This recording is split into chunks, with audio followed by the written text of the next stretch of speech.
الحمد للہ العالم العلیم القادر الکبیر الذی لیس لہ نوع ولا جنس ولا نظیر الذی امر النبی البشیر والنذیر وصاحب المعراج وسراجا منیر یا ایہا الرسول بلغ ما انزل الیک من ربک فی خم الغدیر الصلاة والسلام وتحیۃ والاکرام علی سیدنا و مولانا ابی القاسم محمد الصلاة والسلام وتحیۃ والاکرام علی آلہ الطیبین الطاہرین المعصومین المظلومین المنتخبین المنتجبین واللعنۃ اللہ علی اعدائہم اجمعین اما بعد فقد قال رسول اللہ صلی اللہ علیہ وآلہ وسلم بسم اللہ الرحمن الرحیم قولوا لا الہ الا اللہ تفلحوا صلوات پڑھیں محمد و آل محمد کی ذات پہ زحمت نہ سمجھیں تو بارے دیگر چھلکتی ہوئی حیدری صلوات کی تلاوت فرمائیے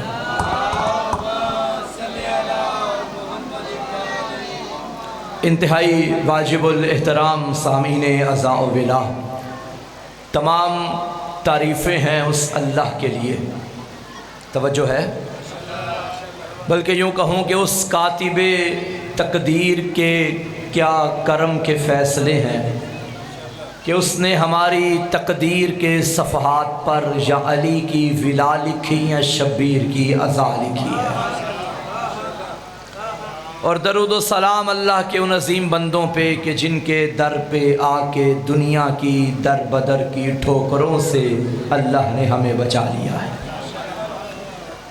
یہ اسلام کی کہانی وہ عظیم کہانی ہے کہ جس کے بسم اللہ آپ تشریف لے آئے یہ وہ عظیم کہانی ہے کہ جو جنگ بدر سے شروع ہوئی جنگ کربلا پہ ختم ہوئی آغاز بھی کمال انجام بھی کمال پہلی جنگ بدر کے جس میں مشرکین مکہ کے پاس 360 بت تھے اور مسلمانوں کے پاس ایک خدا تھا یہ جو 360 مسلمانوں کے تھے نا مشرکین کے یہ چھوٹے بڑے سارے ملا کے ان میں کوئی مذکر تھا کوئی مونس تھا کوئی نر تھا کوئی مادہ تھا کچھ دیوتے تھے کچھ دیویاں تھیں یہ جو آپ سنتے ہیں نا لات منات عزا یہ جو عزا ہے یہ مادہ ہے دیوی جب پہلی جنگ ہوئی جنگ بدر تو مشرکین کا سردار دیوی اٹھا کے میدان میں لے آیا اور میرے نبی کو طنز کر کے کہنے لگا اے محمد دیکھو انا لنا عزا ولا عزا لکم ہمارے پاس عزا ہے تمہارے پاس عزا بھی نہیں ہے کہاں ہے تمہارا خدا محمد کو تانا دے رہا تھا لے کر کس آیا تھا دیوی کو مادہ کو مشرک تھا نا جاہل تھا جاہل کیا جانے کہ میدانوں میں مادہ نہیں لاتے میدانوں میں نر کا کام ہوتا ہے مگر وہ مادہ لے آیا محمد کو تانا دینے لگا جیسے ہی میرے نبی کو اس نے تانا دیا انا لنا عزا ولا عزا لکم دیکھو ہمارے پاس عزا ہے تمہارے پاس عزا بھی نہیں مصطفیٰ نے اسی کے چہرے کو دیکھا جسے دیکھنا عبادت ہے یا علی جواب دیجئے محمد کا نمائندہ بن کر لشکر کا سردار بن کر ابو طالب کا بیٹا آگے بڑھا مشرکوں کے سردار کی جانب متوجہ ہو کہ میرے علی نے فرمایا کیا نعرہ بلند کرتے ہو کہنے لگے انا لنا عزا ولا عزا لکم دیکھو ہمارے پاس عزا ہے تمہارے پاس عزا بھی نہیں اتنا کہنا تھا حیدر کے چہرے پہ جلال آیا فرمایا اچھا تو سن اللہ مولانا ولا مولا لکم اللہ ہمارا مولا ہے تمہارا کوئی مولا نہیں ہے یہ نعرہ میرے علی کا ہے کہ ہمارا مولا اللہ ہے تمہارا کوئی مولا نہیں علی نے بتا دیا مولا مومنوں کا ہوتا ہے مشرکوں کا نہیں ہوتا جو کل کے مشرک تھے وہ آج کے منافق ہیں کل علی نے مشرکوں سے فرمایا تھا تمہارا کوئی مولا نہیں، آج ہم منافقوں سے کہتے ہیں تمہارا کوئی مولا نہیں۔ کیا میرے مولا علی نے فرمایا کون ہے ہمارا مولا؟ اللہ۔ بولیے کون ہے؟ فرمایا اللہ مولانا، اللہ ہمارا مولا ہے۔ اور اگر ہم قرآن کی جانب دیکھیے سورہ بقرہ آیت نمبر 286، جو قرآن کا فیصلہ وہی علی کا فیصلہ۔ قرآن فرماتا ہے ربنا ولا تحملنا ما لا طاقت لنا به واعف عنا واغفر لنا وارحمنا انت مولانا۔ اے ہمارے رب، ہم پہ وہ بوجھ نہ ڈال جس کی ہم طاقت نہیں رکھتے، ہم پہ رحم کر دے، ہمیں معاف کر دے، تو ہمارا مولا ہے۔ علی نے کیا فرمایا کون مولا ہے؟ سارے بولیے کون؟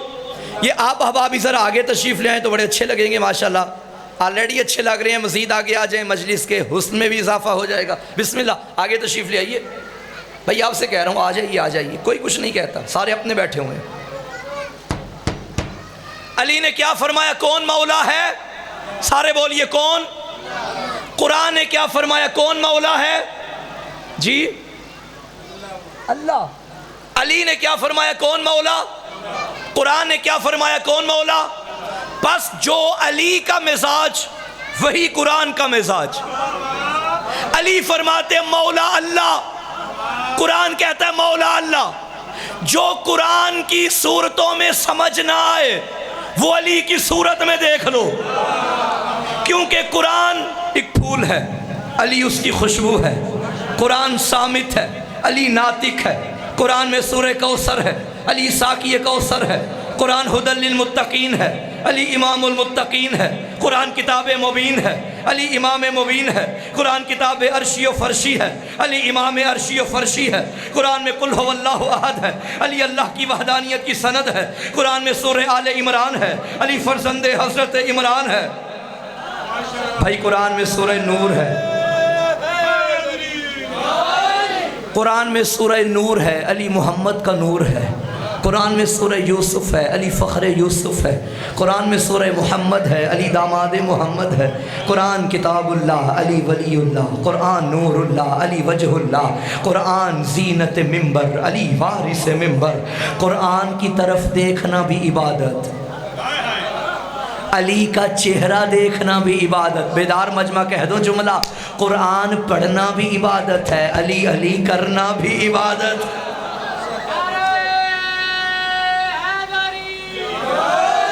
میرے علی نے کیا فرمایا قرآن نے کیا فرمایا اللہ مولا، علی نے کیا فرمایا اللہ۔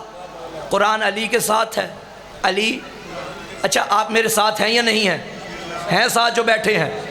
اب یہ جو ساتھ ہے، اس ساتھ سے مراد کیا فزیکل طور پہ ساتھ ہے؟ کیا جسمانی ساتھ ہے؟ کیا آپ میرے ساتھ چمٹے ہوئے ہیں؟ نہیں، یہ ساتھ ہے فکر کا ساتھ، توجہ کا ساتھ، عقیدے کا ساتھ، عمل کا ساتھ۔ یہ جو نبی نے فرمایا قرآن علی کے ساتھ ہے، اس کا یہ مطلب نہیں کہ چھوٹا سا قرآن علی ہر وقت جیب میں لے کے چلتے تھے، نہیں۔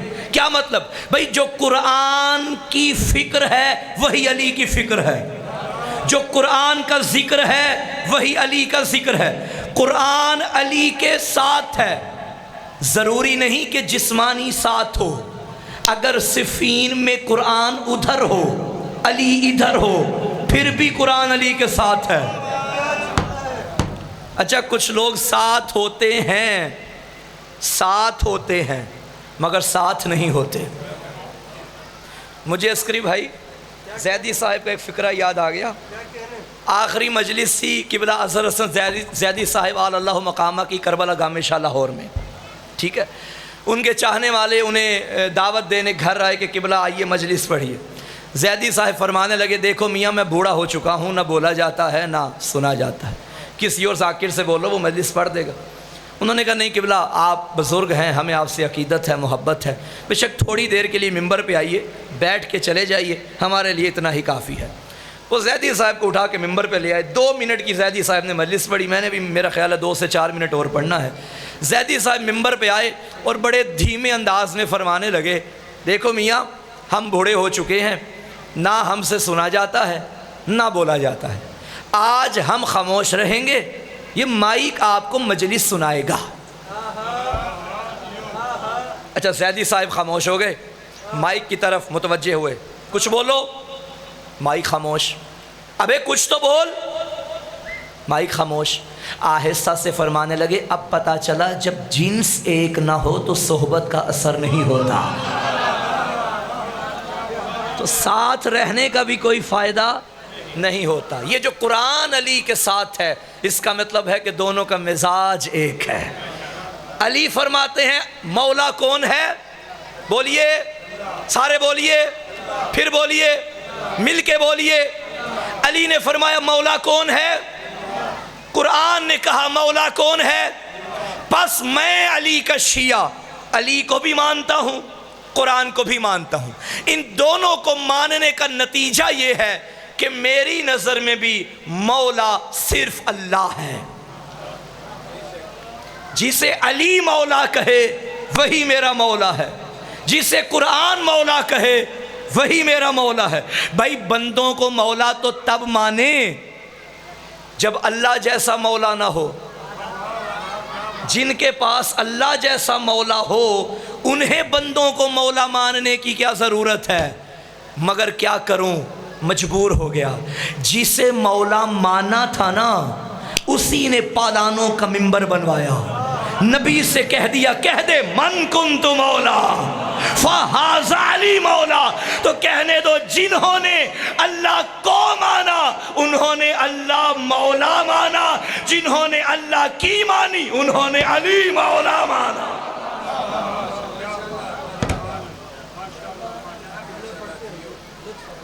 مولا آپ کو آباد رکھے۔ اللہ مولا ہے، اور اللہ فرما رہا ہے کہ نبی کے ذریعے جس کا میں مولا ہوں اس کا یہ علی مولا ہے۔ غدیر کا میدان، ذات وحدت کا فرمان، جبرائیل درمیان، پالانوں پہ پالان، اوپر نبیوں کا سلطان، ہاتھوں میں کل ایمان، جو خوش ہوا سلیمان جو جل گیا شیطان۔ پالانوں کا منبر بنا کے فرمایا جس کا میں مولا ہوں بس اس کا یہ علی مولا ہے۔ اچھا یہ جو ترجمہ میں نے آپ کے سامنے کیا من کنت مولا ہو فہذا علی، کیا معنی بنتا ہے اس کا؟ جس کا میں مولا ہوں اس کا یہ، پھر بولیے کیا معنی بنتا ہے جس کا؟ غلط، یہ معنی نہیں ہے۔ آپ پریشان ہو گئے، آپ کا پریشان ہونا بنتا بھی ہے کہ بلا ہم تو بچپن سے سنتے آ رہے کہ یہی ترجمہ علماء و ذاکرین کرتے آ رہے ہیں کہ جس کا میں مولا ہوں اس کا یہ علی مولا ہے۔ یاد رکھیے گا یہ کنتو حال کے لیے نہیں آتا، ماضی کے لیے آتا ہے۔ کنتو کنزن مخفیہ، میں چھپا ہوا خزانہ تھا یا ہوں؟ تھا، کنتو آ گیا نا، میں تھا۔ نبی سے پوچھا گیا یا رسول اللہ آپ کب سے نبی ہیں؟ فرمایا کنتو نبیہ، میں اس وقت بھی نبی تھا۔ یعنی کنتو کا مطلب ہوں نہیں، تھا۔ اللہ کے لیے کنتو آئے میں تھا، نبی کے لیے کنتو آئے میں تھا، اور یہی کنتو نبی بول رہے ہیں من کنتو مولا، جس کا میں مولا تھا اس کا یہ علی مولا ہے۔ یعنی نبی نے بتا دیا اور میرے 1.25 لاکھ صحابہ صرف تمہارا علی مولا نہیں، 1.25 لاکھ نبیوں کا بھی علی مولا ہے۔ جب سے میرا محمد نبی ہے تب سے میرا علی ولی ہے، جب سے وہ مولا ہے تب سے یہی مولا ہے۔ اسی ولایت کو بچانے کے لیے علی کی بیٹیوں نے شام دیکھا۔ چہلم کے دن ہیں، دعا کرو مولا ہر کسی کو چہلم کربلا میں کرنے کی توفیق دے۔ یہ حسرت ہے ایک بہن کی جو قیدوں سے رہا ہو کے بھائی کا چہلم منانے کربلا آنے والی ہے۔ رونے والوں جب مل گئی نا شام سے رہائی، ہائے میں قربان جاؤں، دنیا کے کسی قیدی کو رہائی ملے تو وہ خوش ہوتا ہے۔ کائنات کا واحد قیدی تھا سجاد، رہائی کا نام سنا سجاد رو پڑے۔ اپنی پھپھی کے قریب آئے، اماں یزید رہا کرنا چاہتا ہے، بتا کیا حکم ہے؟ فرمایا سجاد میں شام سے فاتحہ بن کے جاؤں گی، اس سے کہہ دے میں یوں نہ جاؤں گی، میرے مطالبے پورے کر۔ فرمایا اماں کون سے مطالبے؟ بی بی نے فرمایا اس ظالم سے کہہ دے کوئی گھر خالی کر کے دے، میں نے بھائی کا ماتم کرنا ہے۔ اجرکم علی اللہ، یہ گھر گھر میں ماتم کیا کرو، یہ حسرت ہے اجڑی بہن کی۔ فرمایا میرا دوسرا مطالبہ ہے مدینے تک کوئی رہنما ہمارے ساتھ بھیجے جو ہمیں شام سے مدینہ تک چھوڑے، اور میرا تیسرا مطالبہ ہے میرے پیاروں کے سر مجھے واپس کرے، میرا لوٹا سامان واپس کرے۔ یہ مطالبے ملعون تک پہنچے۔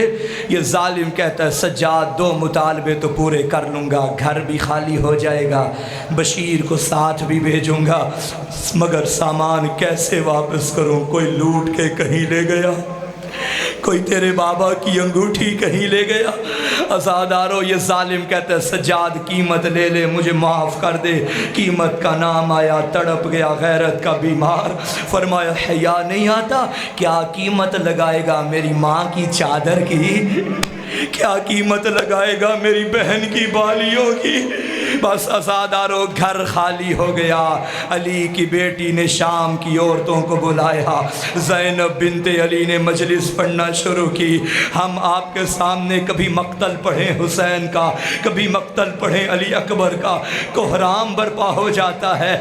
ہم کتابوں سے پڑھ کے آتے ہیں، اللہ جانے وہ کیسی مجلس ہوگی۔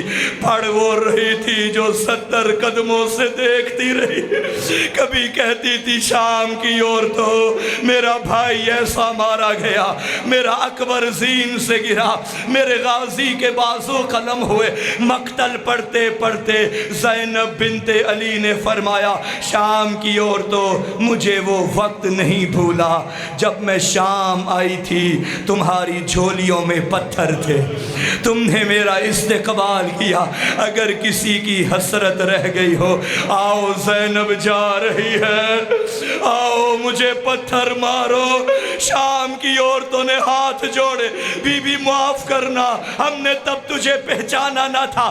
بنت علی نے فرمایا دیکھو میں بدلے نہیں لیتی، میں سزا نہیں دیتی، میری ایک منت ہے، خیال رکھنا میں جا رہی ہوں، میری سکینہ اکیلی رہ گئی۔ میری سکینہ کو اندھیرے سے بڑا ڈر لگتا ہے۔ بس عزادارو روایت کے فکرے ہیں، کچھ سامان واپس کیے گئے، آنکھوں میں آنسو آ گئے، میرے حصے کی مجلس ہو گئی۔ سنو گے کون سے سامان؟ شام کا زندان، علی کی اجڑی بیٹیاں، پہلے آئے ہیں شہیدوں کے کٹے ہوئے سر۔ میری مائیں بہنیں بیٹھی ہیں، دعا کرو کوئی ماں بیٹوں کو اس رنگ میں نہ دیکھے۔ پہلا سر آیا ہم شکل پیغمبر کا، اکبر کی ماں آگے بڑھی، اکبر کا سر اپنی جھولی میں لیا، واہ اکبر آ کے بین بلند ہو گئے۔ قاسم نوشاہ کا سر آیا، حسن کی بیوہ آگے بڑھی، قاسم کا سر گودی میں لیا۔ عزادارو اب ایک ننھا سر آیا، ہر ماں آگے بڑھی، علی اصغر کا سر لیا، رباب کو پرسا دیا۔ سنو گے 2 چھوٹے چھوٹے سر آئے، اب کوئی ماں آگے نہ بڑھی۔ سر لانے والے نے پوچھا کیا ان بچوں کی ماں مر گئی ہے؟ اب زینب کبریٰ کی آواز آئی، ارے میں زندہ ہوں، میں نے بھائی پہ صدقہ کر دیا۔ میں ایک جملہ کہوں گا، اے علی کی بیٹی تیرے صدقے پہ قربان جائے۔ صدقہ دیا جاتا ہے تاکہ کسی کو بچایا جائے، نہ تیرا صدقہ بچا، نہ تیرا اکبر بچا۔ اجرکم علی اللہ۔ عزادارو شہیدوں کے سر آئے، بیویوں نے ماتم کیا، اب شہید کربلا کا سر آیا۔ کوئی بی بی کہتی تھی واہ غربتا، کوئی کہتی تھی اجڑ گیا مدینہ۔ اب میں اشارہ کروں گا، نام نہیں لوں گا۔ جس کا سر آتا تھا نا بیویاں نام لے کے بیان کرتی۔ اکبر کا سر آیا، واہ اکبرہ۔ قاسم کا سر آیا، واہ قاسمہ۔ رونے والوں آخر میں وہ سر آیا جو کربلا سے شام نوکے نیزہ پہ نہیں تھا، گھوڑے کی گردن میں تھا۔ اب یہ سر آیا، ہر بی بی کا ہاتھ اپنے سر پہ آیا، کہتی تھی واہ حجابہ اجرکم اللہ۔ مجلس ہو چکی، گریہ ہو چکا، ایک فکرہ اور سن لو۔ سر آ گئے، بیویوں نے بیٹوں کے سر لیے، ماتم کرنا شروع کیا۔ آخر میں ایک گٹھری لائی گئی۔ جانتے ہو اس گٹھری میں کیا تھا؟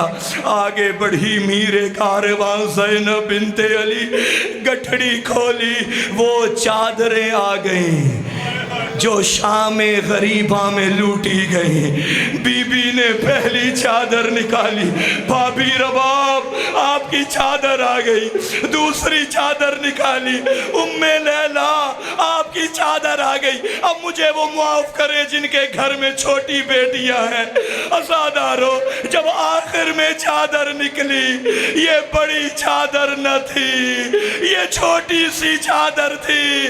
ہر بی بی قبر سکینہ پہ آئی، ارے سکینہ اٹھو تمہاری چادر آ گئی۔